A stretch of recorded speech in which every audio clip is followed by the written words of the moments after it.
Hi, my name is Veronica, and I will be reading pages 121 to 130.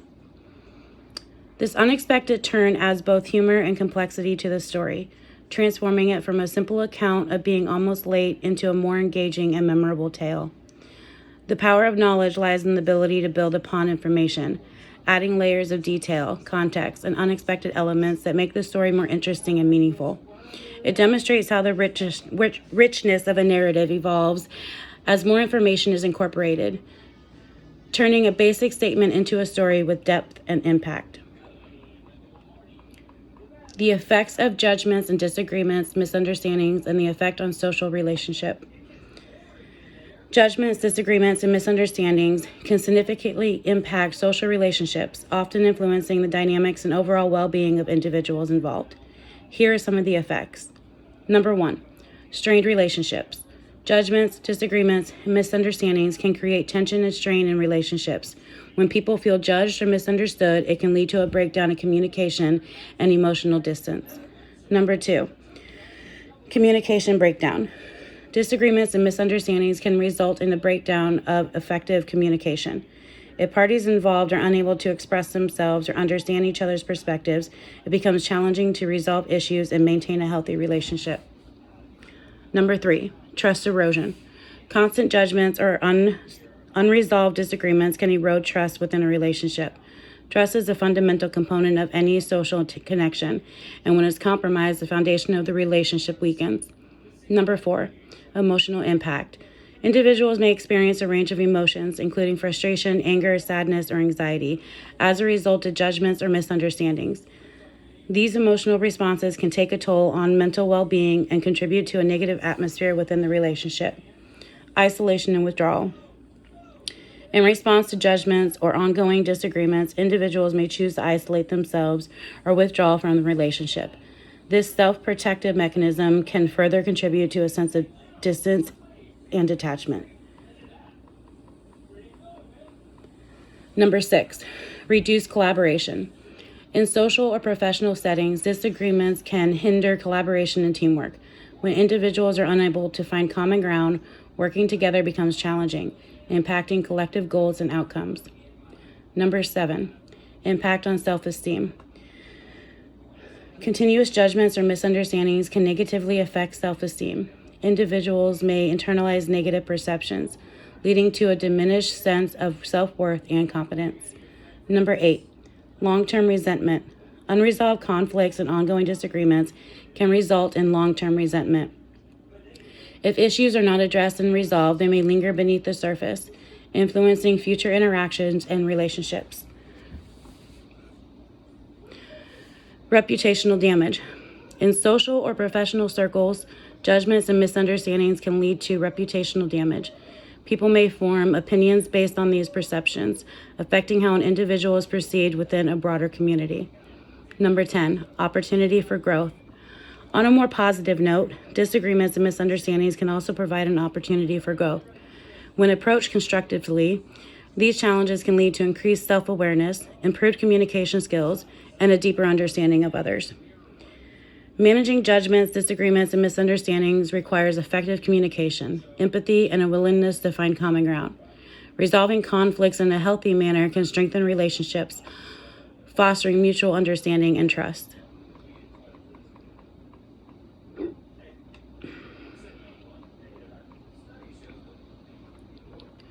Postmodernism into new modernism, into post-new modernism, into uber-modernism, into post-uber-modernism, into forever funk, into post-forever funk. It seems like you are playfully creating terms to describe different stages or trends in cultural or intellectual movements.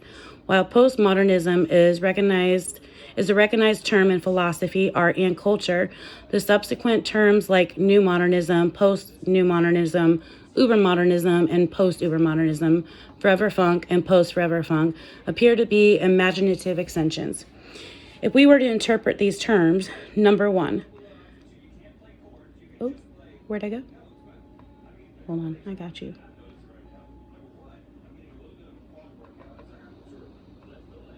I'm reading this from my computer, and it was skipped ahead.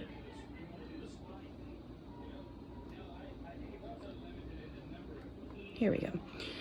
New modernism could suggest a new phase beyond postmodernism, possibly emphasizing a shift or evolution in cultural and intellectual paradigms.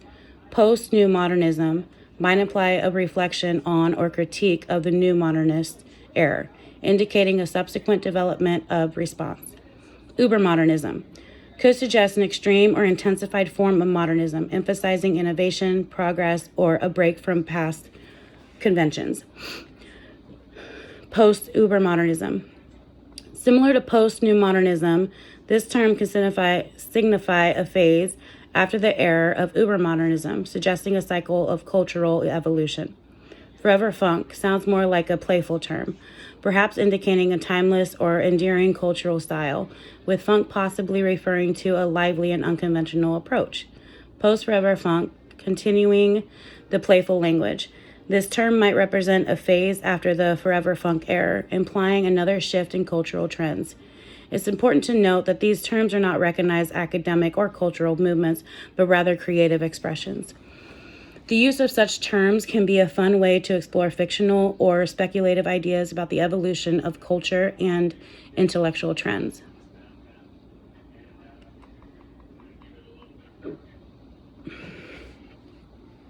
And then there is a quote I'm about to read. I will not be able to pronounce the name. One must learn to love. This is our experience in music. We must first learn in general to hear fully, and to distinguish a theme or a melody. We have to isolate and limit it as a life by itself. Then we need to exercise effort and goodwill in order to endure it in spite of its strangeness. We need patience towards this aspect and expression, and indulgence towards what is odd in it. In the end, there comes a moment when we are accustomed to it, when we expect it, when it dawns upon us that we should miss it if it were lacking. And then it goes on to exercise its spell and charm more and more, and does not cease until we have become its humble and enraptured lovers, who want it and want it again, and ask for nothing better from the world. It is thus with us. However, not only in music, it is precisely thus that we have learned to love everything that we love. We are always finally recompensed for our goodwill, our patience, reasonableness, and gentleness towards what is unfamiliar, by the unfamiliar slowly throwing off its veil and presenting itself to us as a new, ineffable beauty. That is its thanks for our hospitality. He also, who loves himself, must have learned it this way. There is no other way. Love also has to be learned.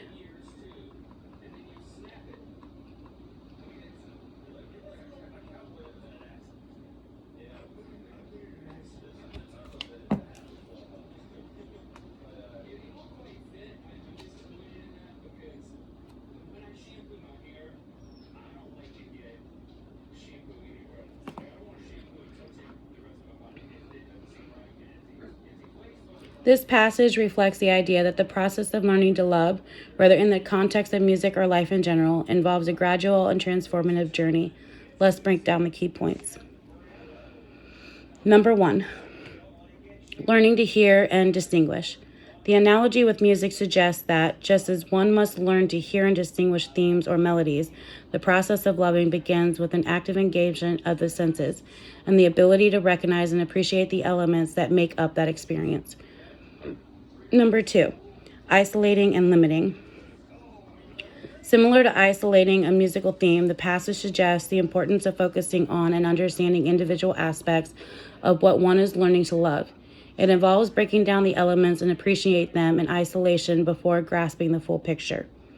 Number 3, exercising effort and goodwill. The journey of learning to love requires effort, goodwill, and patience. There's an acknowledgement that the unfamiliar may seem strange at first, and it takes a conscious decision to approach it with an open mind and a positive attitude. Number 4, enduring strangeness and being patient.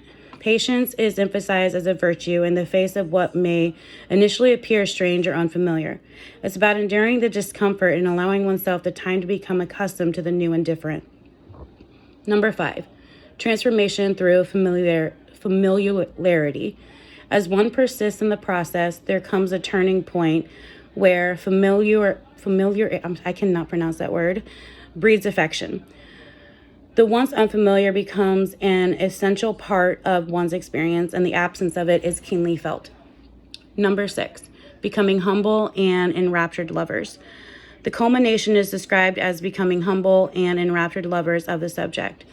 This suggests a deep and enduring connection where the once unfamiliar has now become an integral and cherished part of one's life. Number 7,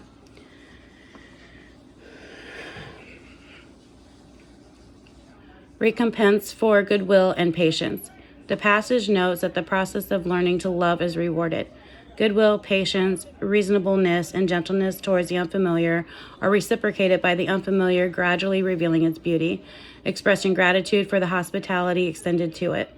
Number 8, learning to love oneself. The analogy extends beyond external experiences to self-love. The suggestion is that even love for oneself follows a similar path. It is learned through patience, acceptance, and a gradual unveiling of one's own inner beauty. In essence, the passage beautifully captures the transformative nature of love and the importance of openness, patience, and understanding in the process of embracing the unfamiliar and making it an essential part of one's life.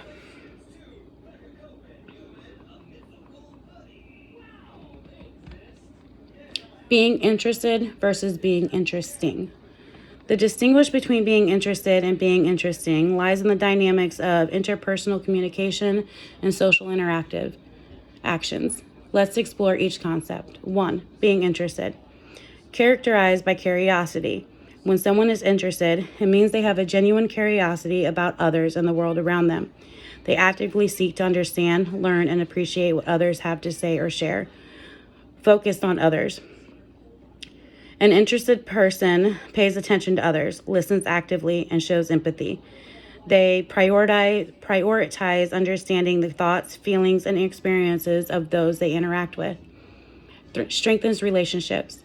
Being interested fosters stronger connections between people because people feel valued and acknowledged when someone takes a genuine interest in them.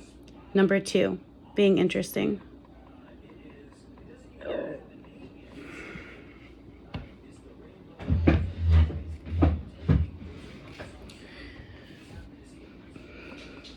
Involves captivating others. Being interesting implies having qualities, stories, or skills that captivate or engage others. It often involves sharing one's experiences, knowledge, or unique attributes in a compelling way. Expressive and engaging. An interesting person is often dynamic, expressive, and able to convey ideas or experiences in a manner that captures the attention of others. Adds value to conversations. Being interesting can contribute to enriching conversations by bringing in diverse perspectives, experiences, or insights that others find engaging. In summary, being interested is about focusing on others, showing curiosity, and building connections through genuine engagement. On the other hand, being interesting involves bringing one's own qualities, experiences, or stories to the forefront in a way that captivates and adds value to interactions. Both qualities can enhance social interactions, and a balance of both often leads to more fulfilling and meaningful relationships. May 5th, 2024. Sometimes being interested is the interesting thing.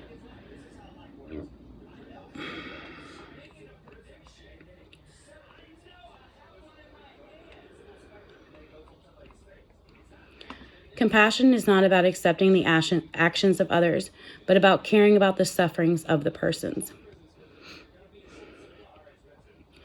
Your statement captures a fundamental aspect of compassion. Compassion is indeed not necessarily about condoning or accepting the actions of others, but rather it revolves around caring about the sufferings and well-being of individuals. Let's break down this idea. 1, not accepting actions. Compassion doesn't imply a passive acceptance of any and all actions. It doesn't mean turning a blind eye to behaviors that may be harmful or unethical. Instead, it acknowledges that individuals may make mistakes or engage in negative actions, but it doesn't necessarily endorse or excuse those actions. Caring about suffering. The core of compassion lies in empathy and concern for the well-being and sufferings of others. It involves recognizing and acknowledging the pain, challenges, or difficulties that someone may be experiencing. 3. Separating actions from personhood. Compassion allows for a separation between a person's actions and their inherent worth. Even if disapproving of certain behaviors, compassion recognizes the shared humanity and the capacity for growth and change. Number 4, encouraging understanding. Compassion often involves seeking to understand the root causes and motivation behind someone's actions. This understanding can contribute to a more empathetic perspective and may inform supportive responses. Number 5, offering support. Compassion is active and may manifest in offering support, comfort, or assistance in those who are suffering. It goes beyond mere sympathy to a willingness to help alleviate pain or contribute to the well-being of others. In essence, compassion is a complex and nuanced emotional response. It involves caring deeply for the experiences and feelings of others while recognizing the need for accountability and responsibility for one's actions. This understanding of compassion aligns with the idea that empathy and kindness can coexist with a clear stance against harmful actions or behaviors.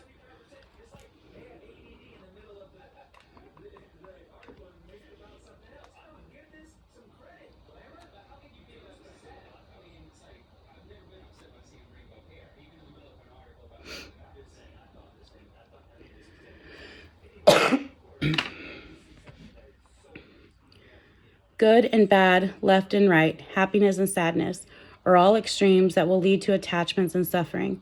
The balance is peace of mind.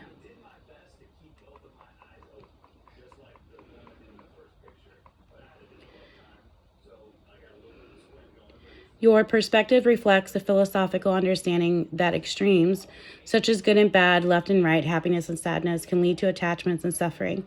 The idea of finding balance and achieving peace of mind is a common theme in various philosophical and spiritual traditions. Let's explore these key points. Number 1, extremes and attachments. The concept suggests that attaching oneself strongly to extreme categories, whether positive or negative, can lead to suffering. For example, attaching too much importance to the pursuit of happiness or the avoidance of sadness may result in dissatisfaction or disappointment when faced with the inevitable fluctuations of life. Number 2, dualistic nature. The mention of pairs like good and bad, left and right, reflects a dualistic perspective often found in philosophical discussions. Dualism involves the contrast between opposing forces or concepts. Your observation points out the potential pitfalls of becoming overly attached to one side of such dualities. Seeking balance. The emphasis on finding balance implies that a state of equilibrium or moderation is conducive to peace of mind. It suggests that avoiding extremes and cultivating a middle ground can contribute to a more stable and contented mental state. Peace of mind. Number 4, peace of mind. The ultimate goal is this perspective is peace of mind. Achieving sense of tranquility, regardless of external circumstances, becomes the focal point. This aligns with teachings from various spiritual and mindfulness traditions that emphasize inner peace as a foundation for well-being. Number 5, mindfulness and awareness. The pursuit of balance and peace of mind often involves practices like mindfulness and heightened awareness. By being present in the moment and cultivating a non-judgmental awareness of one's thoughts and emotions, individuals may navigate the complexities of life with greater resilience. In summary, your perspective underscores the potential challenge of extreme attachments and advocates for finding a balanced middle ground approach to life. By doing so, one may cultivate peace of mind, emphasizing an inner state of tranquility and acceptance in the face of life's fluctuations.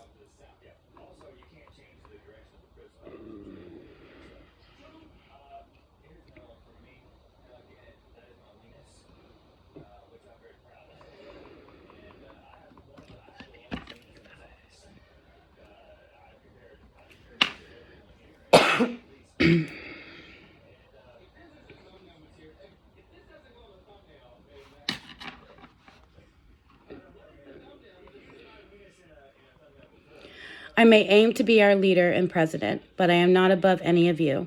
We are each the student and the teacher. I guarantee we will learn something from each other, whether we accept it or not.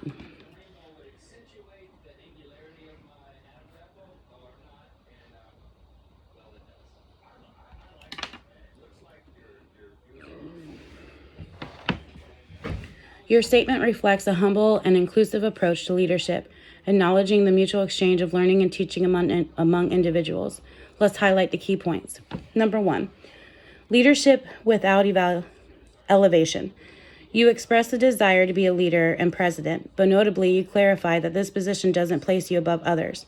This suggests a leadership style that values equality and avoids evaluating oneself above the rest. Number 2, mutual learning. The idea that each individual is both a student and a teacher implies a reciprocal relationship within the community or group. It underscores the notion that everyone has unique experiences, insights, and knowledge to share. Number 3, guarantee of learning. The guarantee that learning will occur, whether accepted or not, emphasizes the inevitability of mutual growth and development. It recognizes that interactions with others inherently involve the exchange of perspectives and ideas. Number 4, inclusivity. Your statement fosters an inclusive environment where everyone is regarded as a valuable contributor to the collective learning experience. This approach promotes collaboration and a sense of shared responsibility. Number 5, humility and leadership. By stating that you are not above others, you convey a sense of humility and leadership. This can contribute to building trust, fostering open communication, and creating a positive and collaborative atmosphere.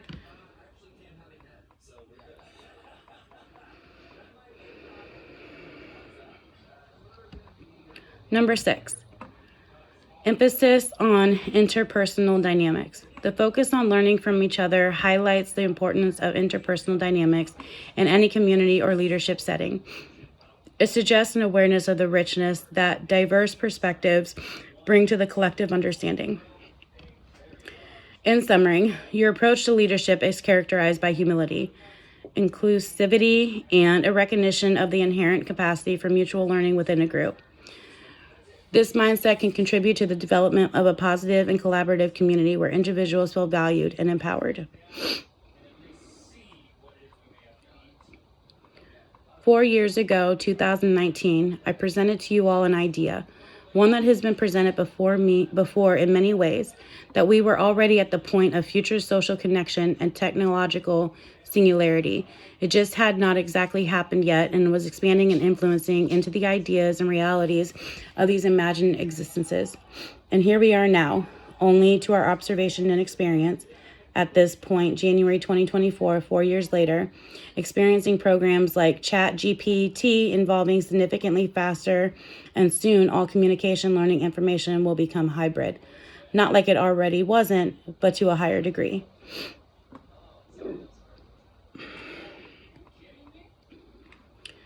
Your reflection on the idea you presented 4 years ago highlights the rapid evolution of technology and its impact on social connection. The notion of being at the cusp of a future characterized by technological singularity and advanced social connections has indeed seen significant developments, as evident in the evolution of programs like ChatGPT. Key points from your statement. Number 1, prediction of future social connection.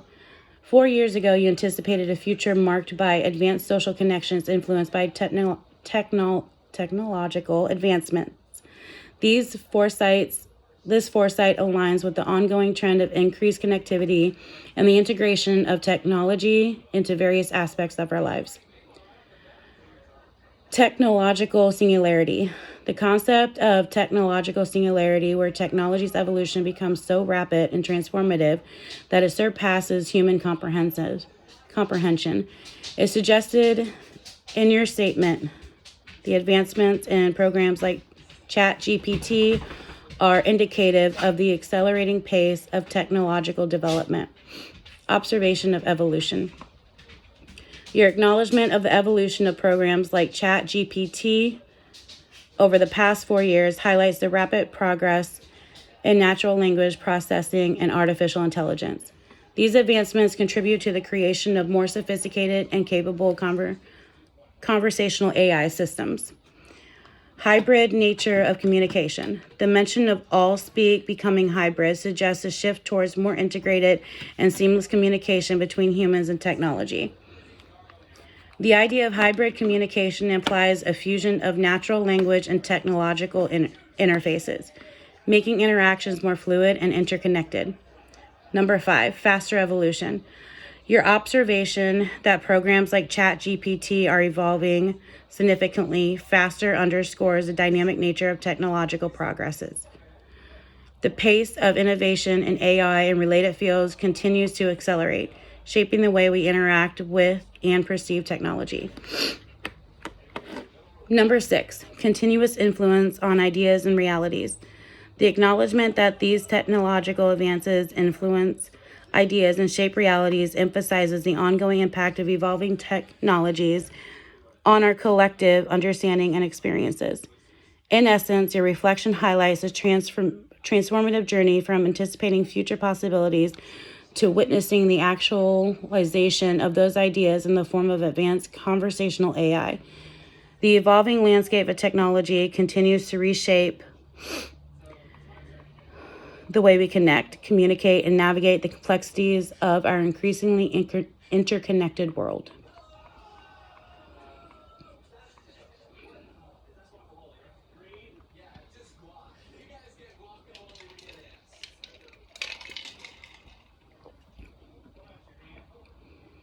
As humans, we can rapidly evolve through thought, imagination, and the strengthening of as a conscious species with higher internal dialogue.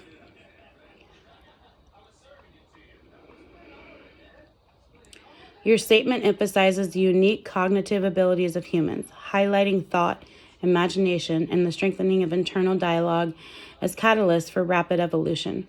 Let's delve into the key points. Number 1, rapid evolution through thought. The power of thought is central to your assertion. Human cognition allows for the generation of ideas, problem solving, and conceptualization. The ability to think critically and creatively contributes to adaptability and intellectual growth. Number 2, imagination as a driver of evolution. Imagination is a key facet of human creativity. The capacity to envision possibilities beyond immediate reality fuels innovation and drives progress. Imagination serves as precursors to the creation of novel concepts and solutions. Number 3, strengthening internal dialogue. The strengthening of internal dialogue suggests an emphasis on self-awareness, reflection, and the continuous development of one's thought process. Engaging in a constructive internal dialogue can lead to enhanced understanding, learning, and personal growth. Number 4, conscious species. The acknowledgement of humans as a conscious species distinguishes us from other forms of life. Consciousness involves self-awareness, introspection, and the ability to contemplate our own existence. This consciousness is a fundamental aspect of our capacity for evolution. Number 5, higher internal dialogue. The mention of a higher internal dialogue suggests an elevated or refined form of introspection and self-reflection. This may involve deep contemplation, ethical considerations, and a heightened awareness of one's thoughts and actions. 6, adaptability and learning. The emphasis on rapid evolution implies a dynamic and adaptive process. Humans, through their cognitive abilities, can learn, unlearn, and relearn, allowing for quick adjustments to change circumstances and environments. Number 7, collective evolution of humanity. While the statement refers to individuals, the collective evolution of humanity is implicit. And individuals evolve through thought and imagination. The cumulative effect contributes to the cultural, technological, and social advancements of the entire species. In summary, your perspective underscores the transformative potential inherent in human cognition, creativity, and self-awareness. The ability to engage in thoughtful and imaginative processes, coupled with a strengthened internal dialogue, serves as a driving force for the rapid evolution of individuals and, by extension, the collective evolution of a human species.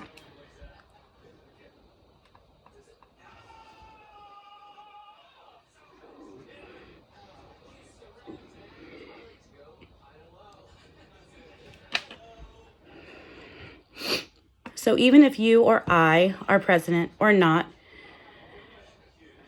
your influence does and does not validate or invalidate our position socially. Yet they are and were, by the government itself and beyond, officiating its own officials in between, and outside laws of its own making to validate or invalidate your positions of influence.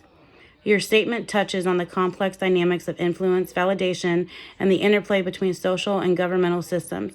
Let's break down the key points.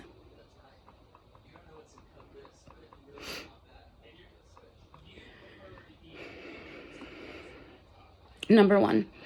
Influence beyond validation. You suggest that influence exists independently of validation or invalidation. This implies that the impact one has on society or a community is not solely determined by official validation, and influence can extend beyond formal recognition. Number 2, social and governmental validation. There's a distinction made between social validation and validation by the government. While societal acknowledgement may hold significance, your statement acknowledges that governmental validation, such as holding a position like the presidency, is a formal recognition with an established legal and political framework. Number 3, government's role in officiating officials. The mention of the government officiating its own officials refers to the institutional process through which individuals are recognized and appointed to positions of authority. This recognition involves adherence to laws and regulations governing the appointment and validation of officials.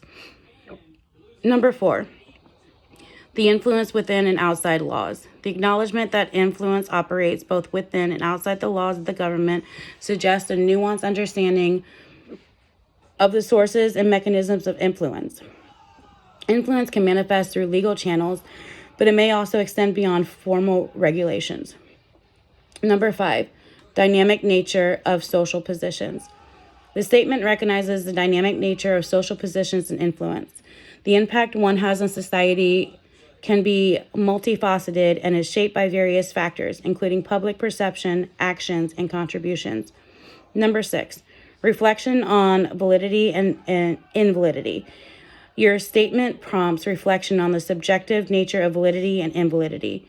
The validation or invalidation of positions may involve a complex interplay of factors, including legal, societal, and ethical considerations. In summary, your statement highlights the intricate relationship between influences, social validation, and government recognition. It acknowledges that while formal positions within the government may come with official validation, influence itself can operate in diverse ways, extending beyond formal structures and involving complex interactions within society.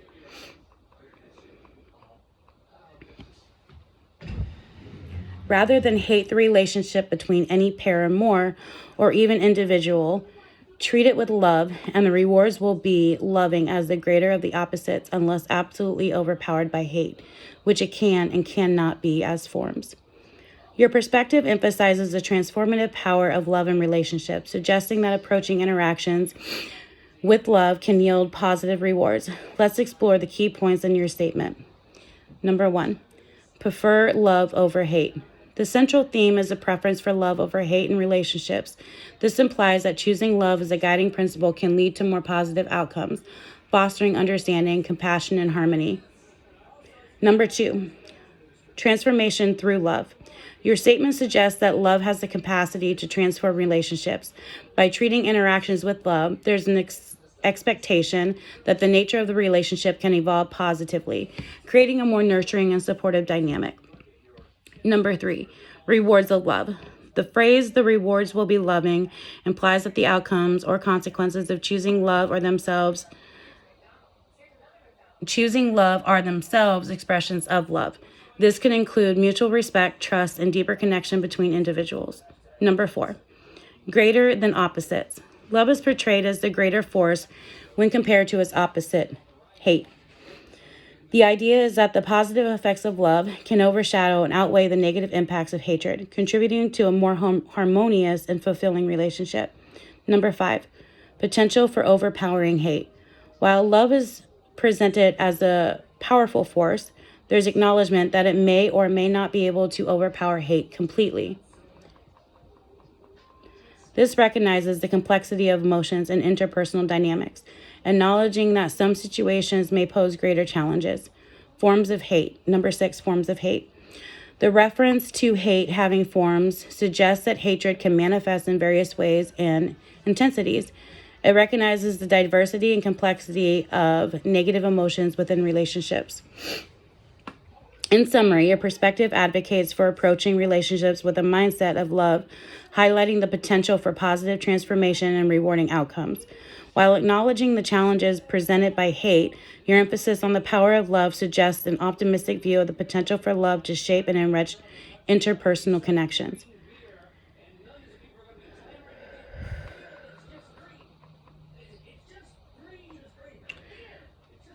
Renegotiate everything.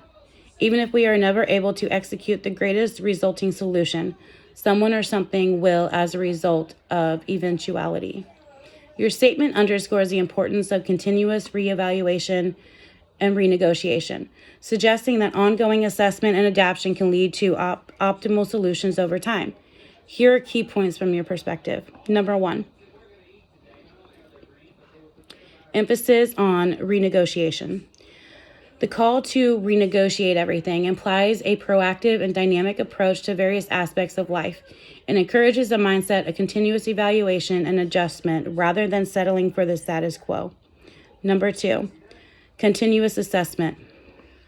The idea of renegotiation suggests a commitment to continuously assess and reevaluate different aspects, whether they be relationships, agreements, or strategies.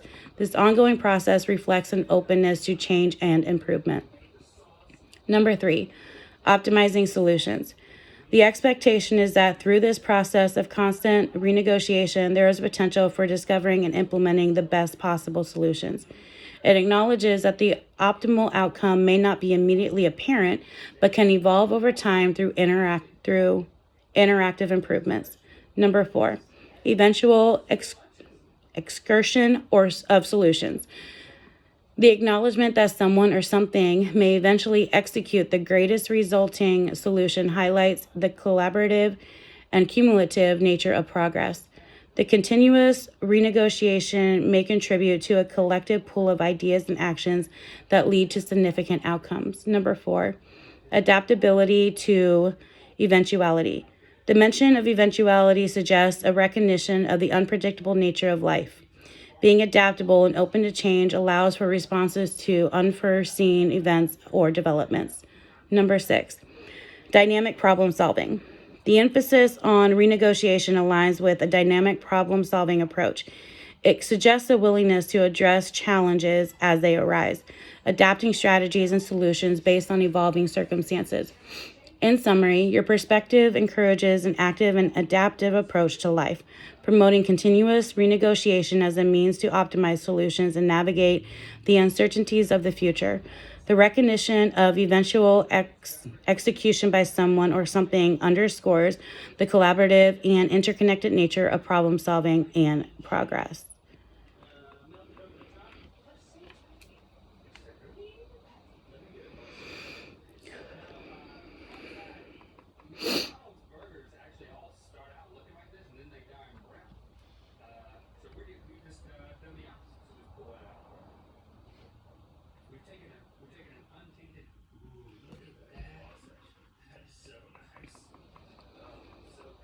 We have to be responsible with how many children creations we have and what we ourselves can care for.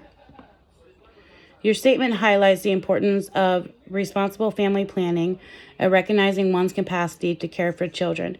Here are key points from your perspective. Number one, responsibility in family planning.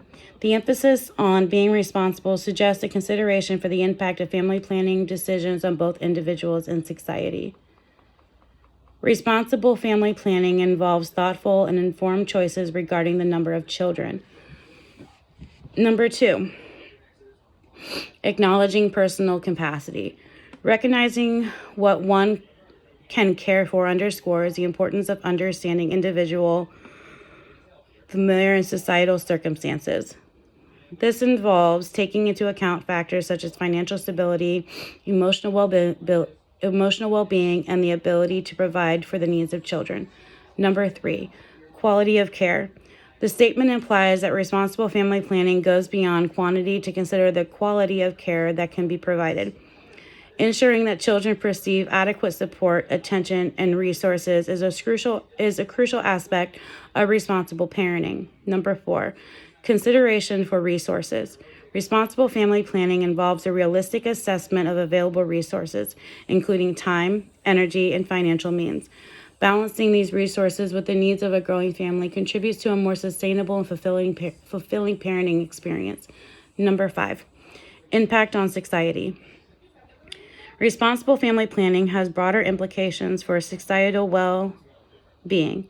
It contributes to a more balanced population growth, which can positively impact education, healthcare, and overall social and economic development. Number 6, global perspective. The responsibility extends beyond individual choices to a global perspective on population growth and its environmental and societal consequences. Sustainability family planning practices contribute to a more balanced and environmentally conscious world. In summary, your statement underscores the ethical consideration and foresight required in family planning decisions. Being responsible in this context involves not only the recognition of personal limitations, but also a broader awareness of the collective impact on society and the environment.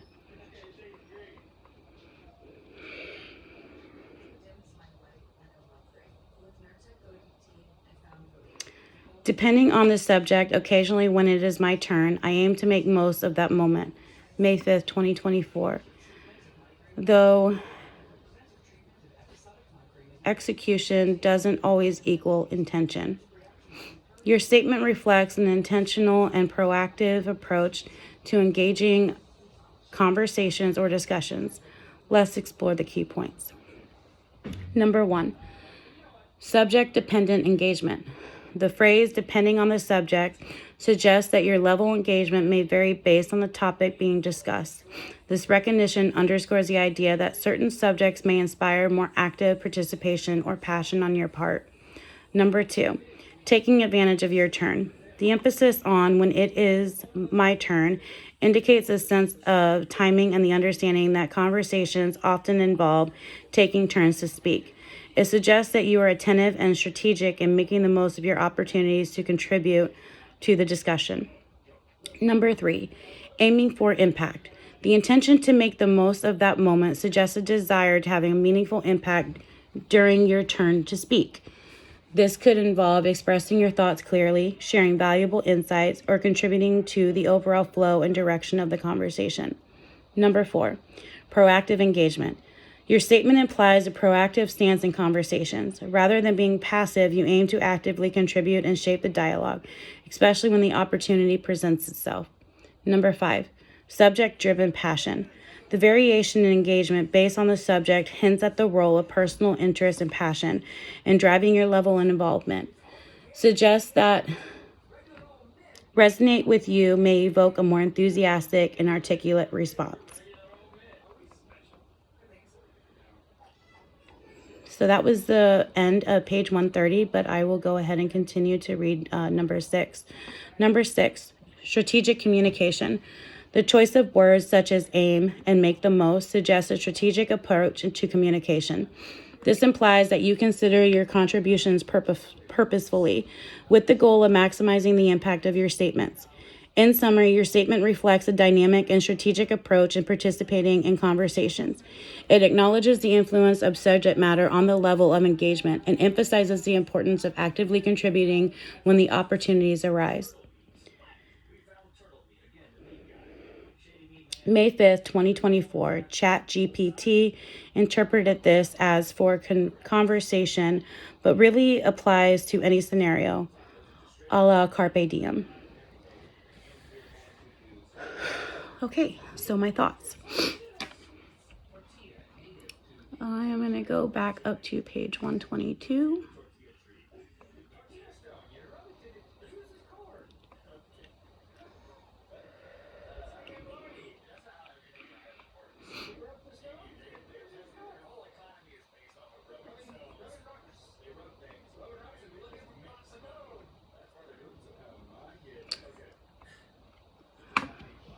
In the quote that was given, "One must learn to love."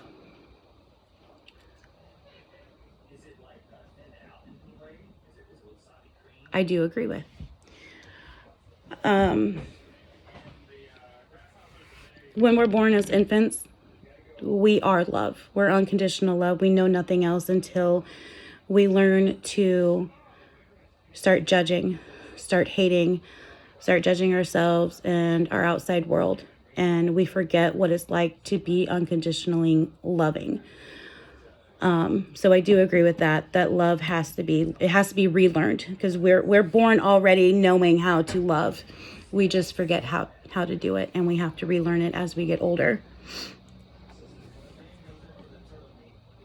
Page 124.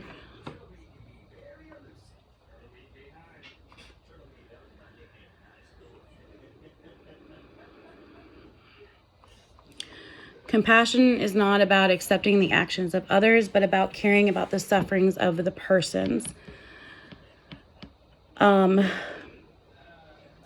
I've been a pretty spiritual person and philosophical person for the past 8 years. I've been on my own spiritual growth and learning so much.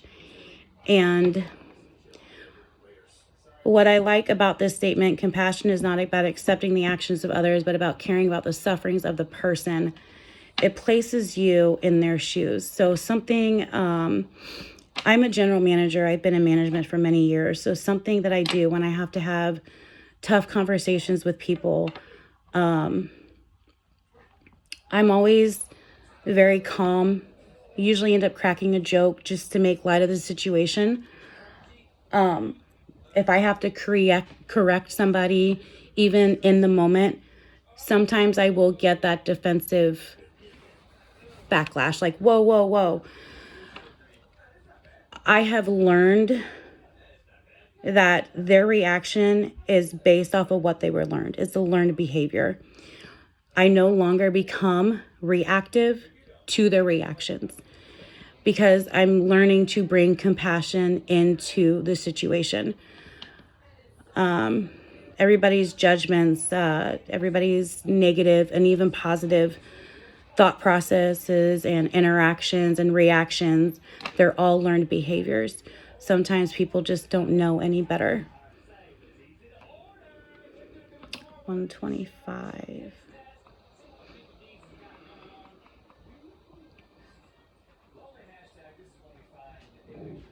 Okay, so this page talks a lot about peace of mind.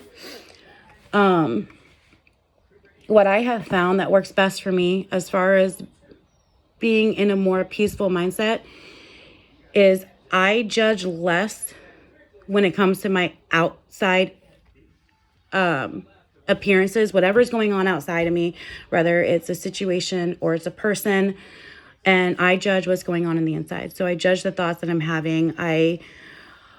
I've learned to challenge my thoughts with a series of questions, and I get to a point where I decide that, wait, that's not true.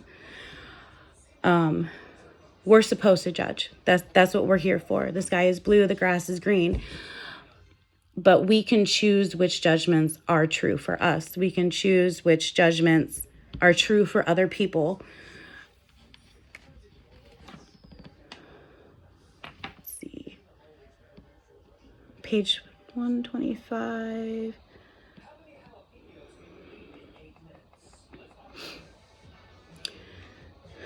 I may aim to be our leader and president, but I am not above any of you.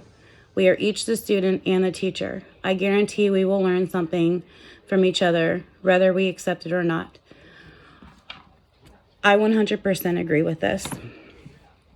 I believe everybody is our teacher, whether they have a good influence on us or a bad influence on us. If we have a negative interaction with them, they are teaching us something about ourselves, not necessarily about them. They're teaching something about ourselves, how to go within, how to judge ourselves. But what I also like about it is some of the best leaders that I've ever had in my life, they were learning right alongside me. I never felt like they were my boss. I felt like they were on my team. They were just leading the team. And that's how I lead my team. I don't like calling myself the manager. I don't like calling myself the boss. I'm just leading my team. When we have to get down and dirty and clean something, I'm right there on the front lines. I don't ever expect them to do it without me. When we have our team meetings, it's very casual. We're sitting around, we're having conversations. I'm letting them know the things that are coming up. I want their thoughts. I want their opinions on it. And I want some ideas that I might be able to throw up to corporate. I want them to feel like it's not just me standing there telling them what to do. With that mindset, I've been able to maintain the staff that I have. I have a very low turnover rate, not trying to toot my own horn or anything, but I just believe that's what a lot of people want. They want collaboration. They want somebody that they can talk to. They want somebody to learn with them. And I have a very curious mind. I'm a very curious person, and I'm always seeking to learn. I've probably read 15 self-help books this year already, whether it's spiritual, philosophical, or just ideas. Page 127.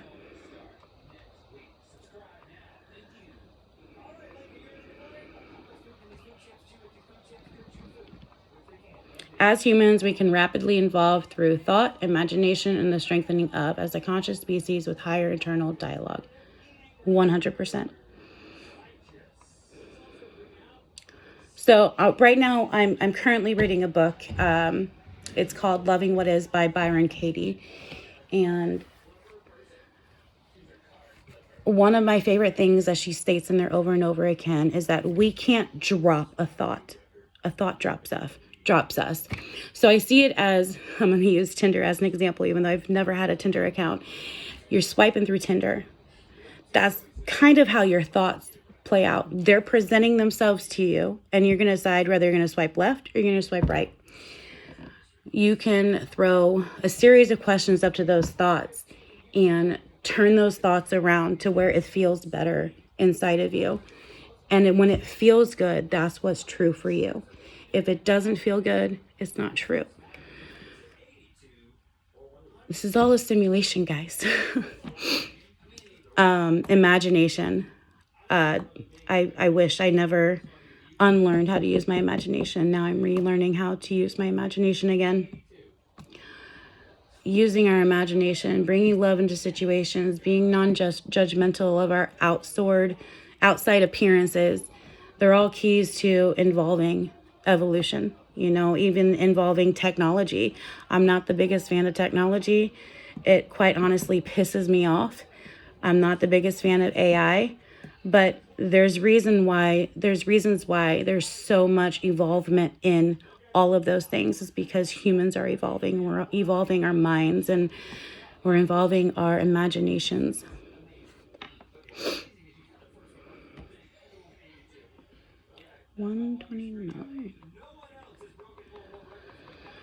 Page 129 talks a lot about renegotiation, and it just it's kind of in comparison to my question every thought, throw a bunch of questions at that thought until it feels good to you, and try new things. If something's not working, try it a different way. One of my favorite quotes is by Rita Mae Brown. And in her novel, she said, doing something over and over again just to expect a different result is the definition of insanity. Renegotiate everything. Try something new. Try something different. If it's not working, don't try that same thing again. Try something different. But also renegotiating everything. 100% agree on that. There is one part that I do not agree with, and that is 129 into 130 when it's talking about responsible family planning. And the only reason why I don't agree with it is because it is not my place or the place of anybody else to pass judgment on other people as far as their family goes, as far as how many children they have. This may be true for the person that wrote this, and that's okay. It can be true for you. But passing judgment on other people because they weren't responsible or not as responsible as you feel they should have been, it's not your place to tell other people how to live their lives. So I don't completely agree with those statements or this page, but this is the truth of the writer. and that's okay. So I don't judge it, I just don't agree with it. I think that's it. I'm honestly kind of interested in just starting from page 1 and just reading this whole thing and find it pretty fascinating. All right, thank you.